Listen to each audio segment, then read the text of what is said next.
ओ स्त्री कल आना, ऐसा बोलकर आप स्त्री को तो बेवकूफ बना सकते हो, लेकिन एक ऐसा भी शैतान है जिस पर इन सभी बातों का कोई भी असर नहीं पड़ता है, क्योंकि उसके पास आपके बातों को सुनने के लिए कान ही नहीं है, एटलीस्ट उसके पास सर ही नहीं है भाई।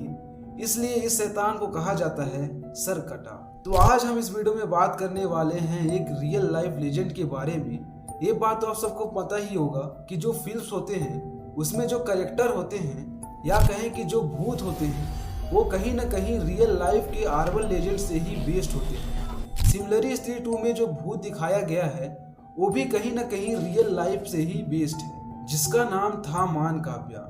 ये एक असली सरकटा भूत था और इस वीडियो में आपको मैं बताने वाला हूँ इस सरकटे की असली कहानी कि ये कैसे शिकार करता है, कहाँ से आया था और कहाँ रहता है। और इस वीडियो में आपको मैं बताने वाला हूँ एक ऐसी सच्ची घटना जिसमें 4 छोटे छोटे बच्चे इस सरकटे भूत के साथ एक जंगल में फंस जाते हैं। तो आप वीडियो को बिल्कुल भी स्किप मत करना क्योंकि बहुत मजा आने वाला है। तो शायद इतना इंट्रो काफी है, तो चलिए करते हैं आज की फाड़ू वीडियो को स्टार्ट।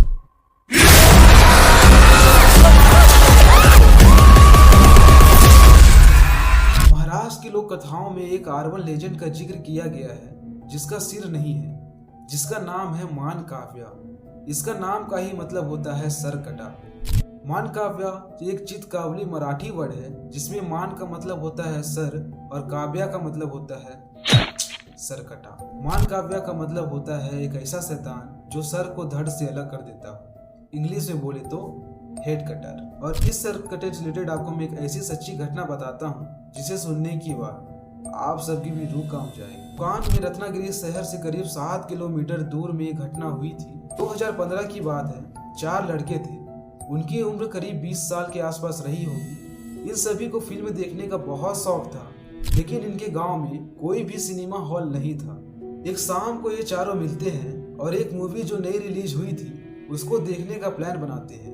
लेकिन शहर में जाना इतना भी इन लोगों के लिए आसान नहीं था, क्योंकि इनके घर वाले इन सभी को परमिशन ही नहीं देते थे। लेकिन इन्होंने जैसे तैसे करके अपने घर वालों को मनाया। ये लोग जैसे तैसे करके शहर पहुंचते हैं और मूवी देखने लगते हैं। और जैसे ही शो खत्म होता है ये चारों बाहर आते हैं और देखते हैं कि बहुत ज्यादा अंधेरा हो चुका है, बहुत ज्यादा समय हो चुका है और इन शहर से जो गाँव जाने वाली आखिरी बस थी वो भी छूट चुकी थी। लेकिन शहर से गाँव इनका कुछ ज्यादा दूर नहीं था, दूरी करीब 7 किलोमीटर ही थी। तो इन सभी ने फैसला किया कि क्यों ना पैदल चलकर ही अपने गांव पहुंच जाए, क्योंकि अगर रात के समय हम लोग गांव नहीं पहुंचेंगे तो हमारे घर वाले बहुत ज़्यादा चिंता करेंगे। और ये वो समय था जब किसी के पास भी मोबाइल नहीं था और इनका शहर में कोई भी रिलेटेड या दोस्त भी नहीं थे। ये सभी जंगल के रास्ते अपने गाँव की तरफ चलने लगते हैं।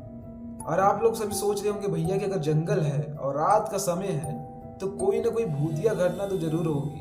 डेफिनेटली यस, इनके साथ भी अभी एक ऐसी घटना होने वाली है जिससे जानने के बाद आप सबकी भी रूह कांप जाएगी।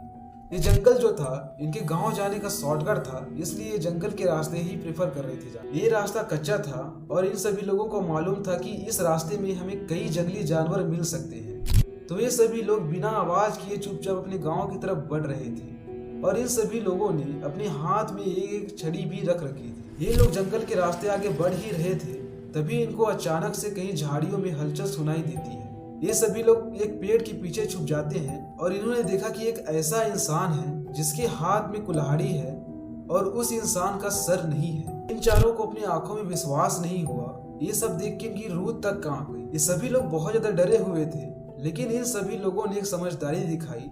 ये लोग छिपे रहे, इन्होंने बिल्कुल भी आवाज नहीं की। ये सभी लोग बस एक ही चीज सोच रहे थे कि हमारे शहर जाकर फिल्म देखने का जो फैसला था कहीं आज हमारी जान न ले ले। अब इन चारों लड़कों के साथ उस रात क्या हुआ ये तो मैं आपको बताऊंगा ही। उससे पहले हम जानते हैं कि आखिर ये जो सर कटा है उसकी हिस्ट्री क्या है, वो आया कहाँ से, वो भूत बना कैसे। कोंकण की लोक कथाओं के अनुसार ये जो सर कटा या मान काव्य का भूत है वो पिछले जन्म में एक डाकू था। इसका आतंक आसपास के सभी गाँवों में फैला हुआ था।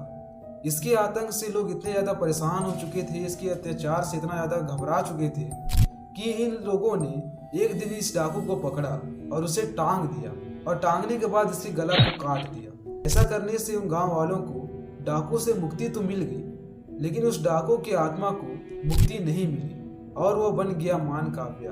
अब ये मान काव्या की जो आत्मा है उस गांव के आसपास भटकती रहती है और उस सभी गांव वालों से अपना बदला लेना चाहती है। इसलिए वो अपने हाथों में कुल्हाड़ी रखता है और उसके पास से जो भी व्यक्ति गुजरता है वो उसका सर काट देता है। हालांकि मान काव्या को खुद कुछ दिखाई नहीं देता है क्योंकि भैया उसको देखने के लिए सर ही ना है, लेकिन वो अपने आसपास जाने वाले या रहने वाले लोगों की जो है मौजूदगी को महसूस कर सकता है। ये अपने शिकार का तब तक पीछा करता है जब तक कि उसका सर ना काट दे। लेकिन जंगल में छिपे हुए इन लड़कों को ये बातें पहले से ही मालूम थी। ये मान काव्या की हिस्ट्री और उसकी कमजोरी के बारे में अच्छे से ही जानते थे क्योंकि ये लड़के उसी गांव के रहने वाले थे। इसलिए इन लड़कों ने बिल्कुल भी आहट नहीं की। ये सभी लोग पेड़ के पीछे ही छुपे रहे। लेकिन हमारे सरकटे भैया के पास है सिक्स्थ सेंस। उसने इन लड़कों की मौजूदगी को महसूस कर लिया और कुल्हाड़ी लेकर इनके पीछे दौड़ लगा दी। ये लड़के बहुत ज्यादा डर गए थे। इनकी हालत ऐसी हो चुकी थी जैसे कि सामने में मौत खड़ा हो। ये बहुत ज्यादा घबरा गए थे। इन्होंने जैसे तैसे करके मान काव्या से अपनी जान बचाई और अपने गांव की तरफ दौड़ लगा दी और अपने घर पहुंच गए। लेकिन इन्होंने एक बात पर ध्यान नहीं दिया कि इनमें से जो एक लड़का था वो जंगल में ही कहीं खो गया। वो कभी अपने घर ही नहीं पहुंचा। जब सुबह गांव वालों को ये सारी बातें पता चली तो सभी गांव वाले मिलकर उस लड़के को ढूंढने के लिए गए, लेकिन वो लड़का कहीं भी नहीं मिला। और 15 दिन बाद एक चरवाहे को उस लड़की की लाश मिली। और आप सभी विश्वास नहीं करोगे कि उस लड़के का भी सिर कटा हुआ था। ऐसा लग रहा था कि किसी ने तेजधार हथियार से उसका सर उसके धड़ से अलग कर दिया। अब हो सकता है कि मान काव्या ने ही उस लड़के का सर धड़ से अलग कर दिया हो, क्योंकि गांव वालों ने इस लड़के की मिसिंग रिपोर्ट भी लिखवाई थी। लेकिन पुलिस वालों को पता ही नहीं चला कि आखिर इसकी मौत कैसे हुई थी और इसकी मौत की वजह क्या है। तो पुलिस वालों ने भी इस केस को बंद कर दिया। तो भैया इसलिए कहते हैं कि दोस्तों के बहकावे में आकर कहीं भी यूं ही फिल्म देखने नहीं चल देना चाहिए। इससे अच्छा तो अपने घर में ही जाकर नेटफ्लिक्स लगाओ और मूवी एंजॉय करो। नहीं तो हो सकता है कि आपका सामना भी मान काव्या से हो जाए और भी आपका सर धड़ से अलग कर दे। सो गाइस, ये स्टोरी आपको कैसी लगी हमें कमेंट में जरूर बताएं। अगर आपके पास ऐसे ही कोई हॉरर स्टोरी है तो आप हमें कमेंट में मेंशन कर सकते हो। शायद हमारी अगली कहानी आपकी भी हो सकती है। अगर आपको ये स्टोरी अच्छा लगा हो तो हमारे चैनल हॉरर स्टोरी को सब्सक्राइब करना बिल्कुल ना भूलें और बेल आइकन को ऑल पे सेट कर लें ताकि रूह कांप जाने वाली स्टोरी सबसे पहले आप तक पहुंच सके।